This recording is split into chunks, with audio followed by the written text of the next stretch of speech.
Hazrat Aisha radiyallahu anha, the Prophet's spouse, states, I never saw Allah's Apostle sallallahu alaihi wasallam laughing to such an extent that his uvula could be seen. Rather, he sallallahu alaihi wasallam would only smile. And when he sallallahu alaihi wasallam would see cloud or a storm coming, he sallallahu alaihi wasallam would seem frightened.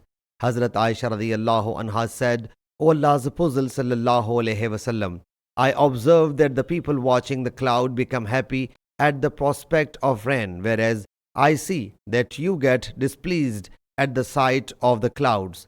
He sallallahu alaihi wasallam whereupon said, O Aisha, I get scared lest there should be a torment therein, because a people was tormented, annihilated by a wind, and a people sighting the torment coming said, this cloud is going to pour rain on us. Sahih Muslim Hadees number 2083.